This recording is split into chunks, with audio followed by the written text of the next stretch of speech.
Welcome to the Adorama Live Theater in Soho for this edition of the WCBS Conversation. I'm Steve Scott, and today we are pleased to be joined by Long Island Republican Congressman Peter King. Congressman, welcome. Steve, great to be here.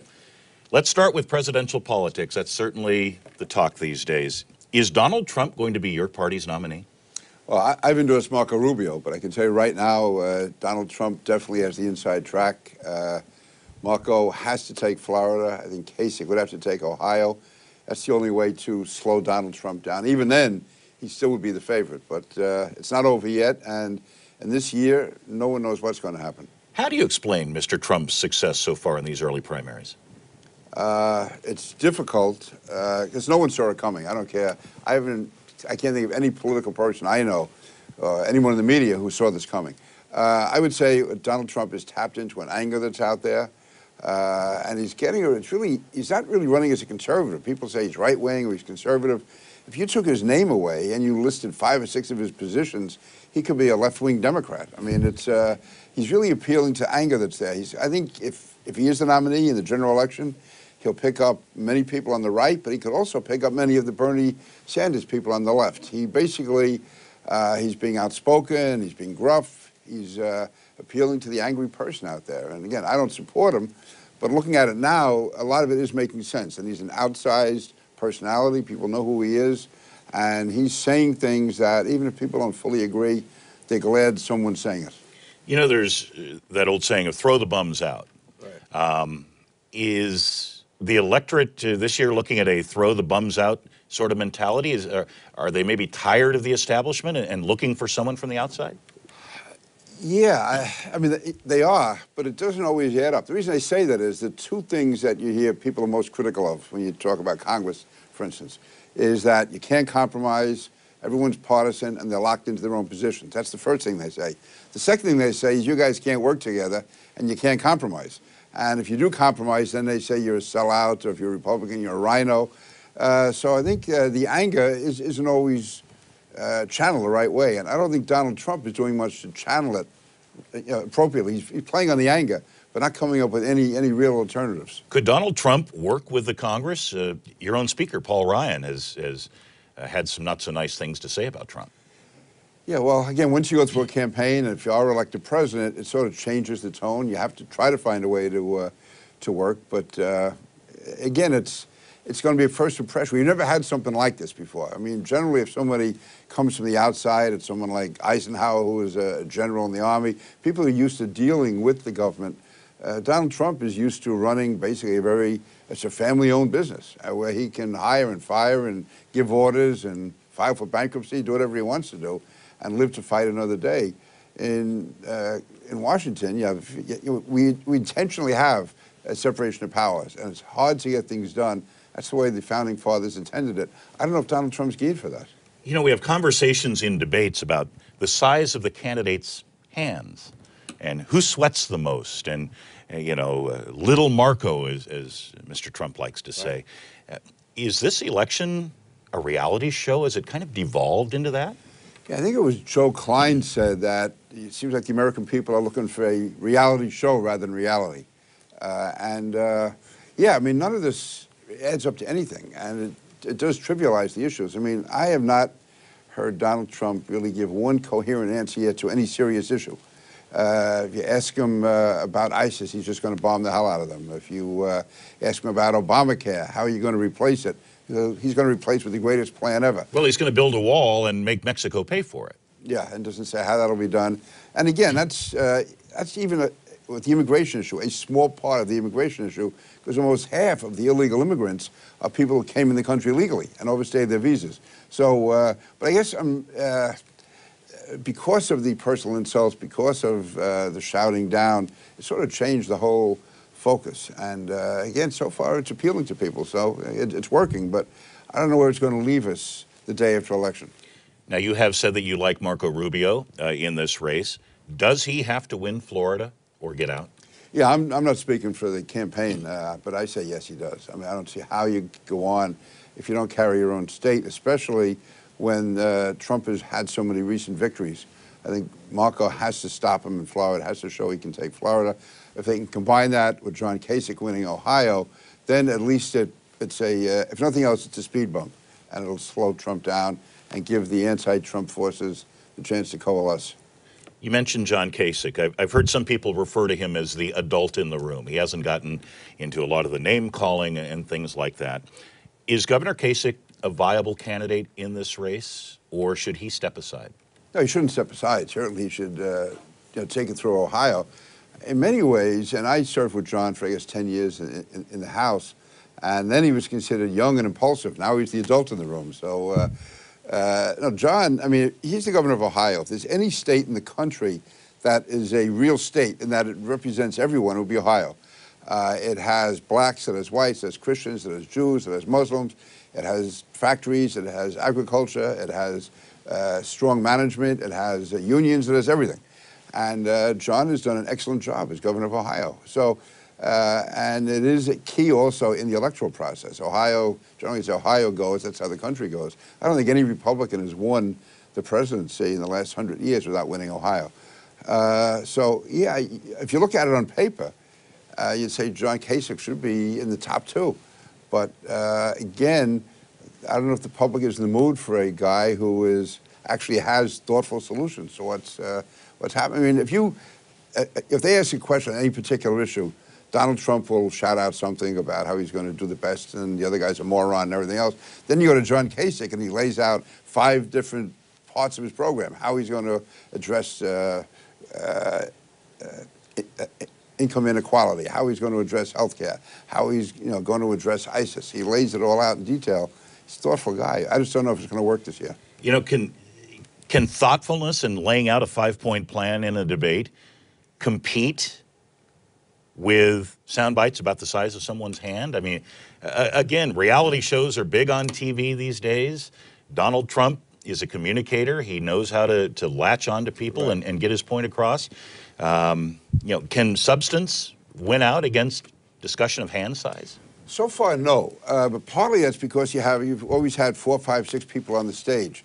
If it's one-on-one, it's a lot easier to pin someone down than it is when you're going around robin. And so Donald Trump can jump in and out whenever he wants to. And then if he does go on too long, they go to the next candidate. If it's one-on-one, it's easier, I think, to pin somebody down and force them to give specific answers, especially if a guy like John Kasich or Ted Cruz, who I'm not crazy about, but I mean, the fact is he's extremely intelligent and he also has very detailed answers to the issues. I do want to ask you about Ted Cruz, because if there is anybody who is staying close to Donald Trump, at least in these early primaries so far, it's been Ted Cruz. Yeah, Ted Cruz has shown more staying power than I thought he had. I sort of put him in the same category as Rand Paul, but Rand Paul was gone after the first couple of debates. No, Ted Cruz is, he really has well thought out plans. I don't agree with, partly his tone I don't agree with, but he's extremely intelligent, and for whatever reason, maybe it's because you had the southern states were the ones up front, and he does have a strong evangelical base, and that has allowed Ted Cruz to stay in the race. A lot of this is the luck of what primaries there are. If the first primaries have been New York, New Jersey, and Ohio, and Illinois, then a guy like John Kasich, maybe even Christie could have been up there. But having them where they were in Iowa or in the New Hampshire sort of an anomaly, and then all those southern states, that plays to someone like Cruz and enables him to stay in the race and stay close. And so he's in a good position. If Trump is going to be stopped, Cruz is in a fairly good position. You know, it's interesting you bring up Chris Christie. It was, what, a year and a half ago or so that it seemed like Republicans nationally were clamoring for Chris Christie to get into the race. He's plain talking. He speaks to the people. And his campaign really never got any traction. What happened there? I think part of it was the whole issue about the bridge. Not that that in itself was particularly important, but it just raised a lot of issues. It created uncertainty, and it just bogged him down, I think. I don't think he ever got out from under that. And I'm sure Chris Christie, who is kind of an opinionated guy, he would say, I don't know what I'm talking about. And I would say, he doesn't know what he's talking about. But putting that aside, I would say that I just don't think he ever got out from under that. It slowed him down. Unlike Trump, probably if Donald Trump had done that, his numbers would have gone up 5 points. I mean, that's the advantage of all this. I mean, that was really the only speed bump that Chris Christie had, but I think it really slowed him down. Say Donald Trump wasn't in the race. Would Chris Christie have been the plain-talking, everyman candidate who might have gotten more traction? He might have gotten more traction because basically they're coming from somewhat the same perspective. Even though, in fairness to Christie, he does have much more laid out plans and agenda. But yeah, that style of being sort of the loud, brash Northeasterner, and you know, a guy who doesn't take any prisoners. Christie would have that. But I still think the whole issue just around the bridge and the publicity, whether it was fair or unfair, in politics, it isn't always fair. I think it just slowed him down. On the Democratic side, are you surprised by the success that Bernie Sanders has had in some of the early primaries? He's sticking around. Yeah, absolutely. I never thought Bernie Sanders was going to get more than 3-4% of the vote. I mean, I served in the House with Bernie, I guess, for 16 years, whatever it was. He got elected in 1990. I got elected in 92. And I guess he's been in the Senate now 6 years, whatever. So I guess we served together, I don't know, maybe 16 years or so. No, Bernie Sanders was never a factor. I never knew anyone. He's a nice enough guy, but I'm saying his views. He was considered literally a one-man band. He was a one-man. He was a member. He was a socialist, not a Democrat. He was by himself. I can't think of any legislation that he ever pushed that people got behind. He didn't have a following. He was just known as an independent guy. And I don't think he had a name ID outside of Vermont. And I thought, actually, that Martin O'Malley, the governor of Maryland, if anyone was going to be a challenge to Hillary Clinton, I thought it would be Martin O'Malley. He's younger. He seemed to be more in tune with younger people.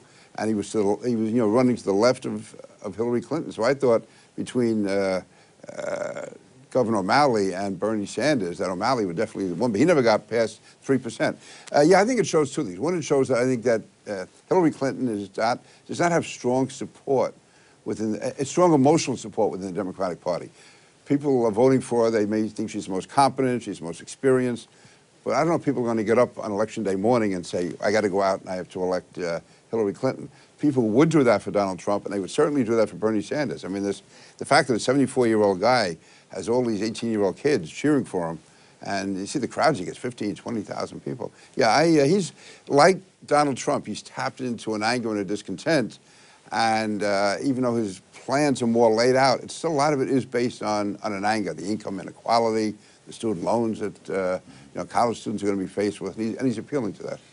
There was a conventional wisdom that said, all right, Bernie Sanders will stick around for a while, but when we start to get to the big industrialized states, Hillary Clinton will start to take over. And the polls showed her winning easily in Michigan, and then Bernie Sanders wins Michigan. Yeah, I mean, basically, the morning of the primary, the question was Bernie Sanders going to drop out after he lost Michigan? And Hillary was almost saying that the day before, that she wanted to wrap this up. She was focusing on the general election. I don't think anyone, including Bernie Sanders, saw that coming. I mean, on primary night, they had to get Bernie back from his hotel room to hold a news conference. He didn't even know they had won. So he's, I think, again, he's able to tap into an anger. And I also think some of Hillary's arguments, she overplays her hand. I mean, to say that Bernie Sanders was against an auto bailout. If there's anyone who supports an auto bailout, it's Bernie Sanders. She was taking advantage of procedural technicality in the Senate. So I don't think people believed it. Because if you're going to make a charge against Bernie Sanders that he's not liberal enough, people aren't going to believe it. And I think Hillary made a mistake in doing that. Is the email controversy hurting Hillary Clinton? Do people care? Yeah, I think there's people who care about whether or not she was telling the truth, whether or not she did compromise security. You have that aspect of it. Then you have other people who just think this is hanging out there, sort of like Christie with the bridge. You know, who needs it out there as an issue? So I think Democrats may feel, is this going to hang around our neck from now to Election Day? When is it going to go away? Is it a self-inflicted wound? That type thing. As far as people who actually care about the details of it, I think it's important, but I don't know if it's that big in the Democratic Party. Probably more Republicans are concerned about the legality of it. I think in the Democratic Party, it's more like an albatross they look at. Like, how come we have to always have something with with the Clintons? You know, it's going to be quite a campaign season. I wonder if you see any possibility of your party, the Republicans, going into Cleveland and your convention and having an open brokered convention. It's certainly possible. I mean, Donald Trump right now is getting, I think, what, 40% of the, maybe it's even less than that, of the popular vote. He's been able to get where he is to a large extent because there's so many candidates. So if he goes to Cleveland with, let's say, 42, 43% of the delegates, yeah, he's winning, but you can also say that means 58% or 57% of the Republicans don't want him. So there's a legitimate reason to have a broken convention if it does happen that way. We still have to understand what the rules are, and as I understand it, you are bound through the first ballot. How you get to a second ballot is also an issue, and even on the second ballot, some of the delegates are still obligated to vote for their their first choice. So it'll be tough, I think, because no matter what it is, he's going to be within 5 or 6 points, 5 or 6 percentage points of getting it, and you have to have everyone coalesce, and you have to. But again, who knows? If not, it could be total chaos out there. Yeah, I mean, we haven't seen a brokered convention, I don't think, since the early 1950s. If it was to come down to that, could there be an outsider ride in on their white horse to save the day? Could a Paul Ryan be a guy? Could Mitt Romney, who's speaking up all of a sudden, could he be the guy? Or do you think it's the candidates who are in the race right now? It's probably the candidates that are in the race. And actually, if it is going to be somebody from the outside, that can only be on the second ballot, because we've adopted rules a few years ago to keep people from just being nominated. You have to have, I think, at least 10% of the delegates to get your name put into nomination. Well, let's say Paul Ryan, he has 0 delegates right now. So you have to, that's on the first ballot. The only way you can bring in another name would actually be go to a second ballot. I don't think there's been a second ballot in a convention. The Democrats had one for vice president in 1956, and I think 1948 was the last Republican one. So but Paul Ryan, he certainly would be a good choice, but it would be tough. Would you have liked to have seen Mike Bloomberg get into the race as an independent? Yeah, first of all, I have a great regard for Mayor Bloomberg. I think he was an outstanding mayor. On many of the domestic issues, he'd be much more liberal than I would be. But on fiscal issues, on law and order, and I think on foreign policy, he would be solid. So, yeah, I'm not saying I would have voted for him, but it certainly would have added something to it, yeah, especially if it was Bernie Sanders and Donald Trump. You, of course, are a former chairman of the House Homeland Security Committee. You're currently the chair of the House Subcommittee on Counterterrorism and Intelligence. Let's talk about our Homeland Security. The president's proposing a 50% cut in the New York region's Homeland Security budget. Your thoughts on that? Oh, it's totally indefensible. And the president is wrong. I can't believe they're serious about it. All I can think of is that it's the only good face I can put on that is this. They're just like an opening gambit, and to try and get the numbers knocked down a little bit. They're trying to save money. They must know that we're going to get at least 90%, 95% of what we're looking for. I think we'll get 100. I think that 50%, and then. Also, if they were taking a shot at Chuck Schumer, which his press secretary seemed to indicate, that is the ultimate in stupidity. I mean, here we have New York, Long Island, northern New Jersey are the #1 terrorist target in the world. Every report you look at, I mean, without going into details, I've seen all the different evaluations and formulas they have. And the difference between the New York region and the #2 region is greater than between the #2 and the #20. I mean, there's no one else close to us, which is not, it's not enviable. It's not something we're proud of. That's the reality. Because we have everything in New York that the terrorists hate. We have all different religions. We have so many different iconic structures, whether it's St. Patrick's Cathedral, World Trade Center, Grand Central Station. You go through all of it, and the subway system, all of these, which are such great targets for them to be cutting back the money. Also, I think these numbers are still accurate. I know that this NYPD has over 1,000 police officers working full-time on counterterrorism. The city of Chicago has 4. And so what they're doing is, that is not a local function. That is a federal function that the NYPD is carrying out. And so they should be getting compensated by the federal government. It's the federal government's job to protect us against attack. And yet the NYPD has had to step in because Commissioner Kelly and not Commissioner Bratton realized that the federal government, the FBI and others by themselves cannot adequately defend New York. We have to have a large local contribution. And for the feds, for the Obama administration to be cutting back on the Homeland Security funding is just insane. Have you been given a good explanation as to why the president wants to cut the Homeland Security budget for this region in half? Secretary Jay Johnson, he's coming in before a committee, I guess it's the week after next. He's coming in. And what we've been told, the reason they're given is that there's money in the pipeline that New York hasn't spent. Well, that's not true. many of the only reason there's money there is because these are 2- and 3-year programs or items that are bought over a 2- or 3-year period. All of that money is obligated. So they make it sound like it's just sitting there and Bill Bratton doesn't know what to do with it, or you forgot it was there. It's not true. All that money is obligated. We know where it's going. City knows where it's going. NYPD knows where it's going. The other one they say is that, well, they gave us the money to get the program started, and we can't expect the federal government to continue to fund them. Yes, we do expect that, because this is a federal function we're performing. This isn't, locking up drunken drivers. It's not going after local drug dealers. We're talking about a foreign enemy that's coming to attack the United States, either coming from the outside to attack us or using their agents here within the country. That's a federal responsibility. I don't want to be an alarmist or over-dramatize this, but as you see it, if the budget is cut for Homeland Security in this region, will New York be more susceptible to a terror attack? Yes, it will. The reason I say that is there is no one way to stop a terrorist attack. You have to have multiple layers of defense, and that's what the NYPD has done. That's what the Nassau County Police, Suffolk Police, State Police all have these multiple layers of defense. And any or all of them can work to stop the next attack. If one of them is down or 2 of them are down, and you would have to cut back, there's no way we could continue with the current level of defense. And that could, so anything that has to be eliminated or cut back on, that could be where the vulnerability is. So yes, it would definitely be more susceptible. You know, since 9/11, this region has been safe. Are we perhaps victims of our own success as far as thwarting terror attacks? Well, you're doing a good job. Maybe you don't need all that money.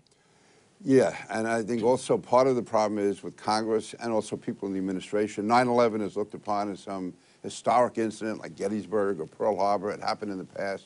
Not realizing that the threats today are as significant as they were on September 10th, 2001. I mean, the day before 9/11 is where we are today. And we just hope that tomorrow is not the next 9/11. And the reason they've been stopped is there's been so many, the reason we haven't been attacked, there's been so many plots have been thwarted. Last year, for instance, we had solid intelligence that ISIS wanted to attack New York over the 4th of July. Well, there were 5 ISIS operatives arrested in New York in the weeks leading up to the 4th of July. That was because of police work, the combination of the FBI, NYPD, working together, those arrests were made. So if they had not been made, if only one of those 5 guys had gotten through, the whole, again, our history could have been changed. When you have such large masses of people and you have some skilled operative, we saw what 2 pretty uneducated brothers were able to do up in Boston with the Boston Marathon. Can you imagine in New York City on the 4th of July what 1 or 2 skilled operatives could do? As chairman of the House Subcommittee on Counterterrorism and Intelligence, you, of course, are briefed at the highest level. Are you aware of any active, credible threats against this region or our country right now? No. My knowledge is, and I usually get about 2 briefings a week, because I'm also, again, on intelligence and Homeland Security. And the 2 different type briefings. Intelligence is from the outside in, and Homeland Security is inside out. So then you mesh them. No. Having said that, this can arise at any moment. We do know they want to attack us. We do know that there's over 200 Americans have gone to Syria to fight on behalf of ISIS. We know that ISIS wants to attack us. We know Al-Qaeda wants to attack us, and Al-Qaeda in the Arabian Peninsula wants to attack us. In addition to that, you have self-starters here, self-radicalized people living here in the New York region. So all of that, any specific plot right now, no. But I can tell you over the last few years, at any given time, there have been various plots, yeah. Congressman, in the past, you've been critical of your colleagues in the Congress, both parties, for things like reluctance to refund Zadroga and Homeland Security money. Right. Do you think that members of Congress in areas that have not been attacked perhaps don't understand the gravity of it, or just don't care, don't think it's that important?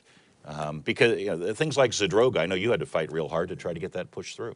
Yeah, unfortunately, it's really a combination of things. One, you have many members of Congress, they run on the fact that they don't like New York. They run against New York. It's especially true in the Republican Party. Candidates from the South and the West, they're anti-New York. They can't be seen as giving money to New York, and that's the way that it's termed. Then you have the fact that, as we said, a lot of people think this is over and done with. They weren't even aware that people were still sick and dying from, having responded to 9/11 at the World Trade Center. So the Zadroga health care bill, for instance, we had to fight like hell to get it passed in 2010.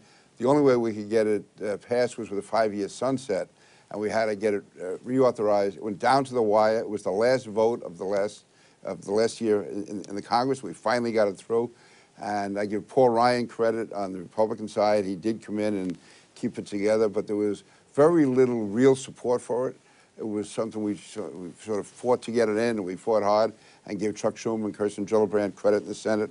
But that should have been an automatic. That should have been a 5-minute debate that should have gone through, because there was no this whole image was out there. This was just people from New York, a bunch of lawyers and a bunch of guys making believe they were sick, trying to get free federal money, and that's the way it was looked at. And we actually had to bring people down, show them dying. It was terrible. We had to bring firemen down to Washington who have maybe months to live to show how serious this is. You're back to last year, we had the terrorism risk insurance. You can't build anywhere in Lower Manhattan unless you have terrorism risk insurance. No insurance company wants to give it unless there's a guarantee by the federal government over a certain amount. And that we had to fight to get done. And then, of course, every year it's a fight on the Homeland Security funding. And again, it's a combination of things. Probably, unfortunately, the main reason is just this latent prejudice against New York. As we start to wrap this up, I want to circle back to politics for a moment. I'm not a politician, I'm a statesman, so let's get back to that. You considered a run for president. You visited New Hampshire, what, 8 times, I think? Yeah. In retrospect, as you see how the race is going now, do you wish you had run?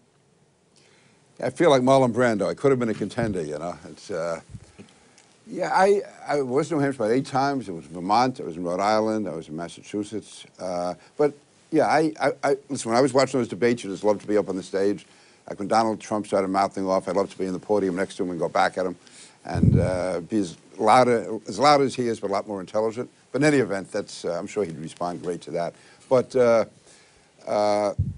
thing is, you need the money. You have to have, I'd say, at least $10 million to get yourself started. You need a staff. You need just the basics of traveling, of getting a staff, of you have to show you have some money for TV, otherwise people don't take you seriously. But the main thing was the money, and I just didn't have access to that. And I'm not saying I would have won, but I think I could have at least been in there and taken a few shots and done better than a lot of the 17 did. So in retrospect, do you wish you had gone ahead and run? I wish somebody had given me the $10 million so I could have given it a shot, yeah. But I didn't. I kept calling on you, and you were going to have this family fortune, but you wouldn't break into it for me. So, will you openly support the Republican nominee for president, even if that nominee's name is Donald Trump? I won't support the Democrat, and I want to support the nominee of my party. It's the extent of that support, though, will depend on who it is and how the campaign is run and what's being said between now and the convention and through the election. I mean, Donald Trump makes it difficult because he said so many things that I strongly disagree with, including implying that George Bush was responsible for 9/11, that John McCain was not a war hero. I mean, statements such as that make it difficult. But on the other hand, if you want to make progress within the party, you have to work within the party. So I wonder if there are other people like you who perhaps have a distaste for Donald Trump. And like you say, well, I'm a Republican. I'm not going to vote for the Democrat. What is a voter to do then? Again, it's a long way from now in November. And we've never had an election like this. So generally, I don't like to duck questions. But there have been a number of Republicans who say they cannot support Donald Trump no matter what. I'm not saying that. I will give some level of support. But how enthusiastic it is depends on what he says. If he keeps saying some of the things he says now, it's hard to support that. I mean, if he really thinks that the CIA told George Bush there was going to be an attack on 9/11 and he intentionally ignored that, then it shows he doesn't know what he's talking about. And what does that mean as to how he's going to address issues today? But that disdain would not be enough to push you across the line and vote for the Democrat nominee. No, I think that if you're going to do that, you should leave the party, and I don't intend to leave the party. I want to stay and fight. Congressman Peter King, Republican from Long Island, we thank you for coming in today. Steve, thank you. Appreciate it. And that's it for this edition of the WCBS Conversation. From the Adorama Live Theater in Soho, I'm Steve Scott.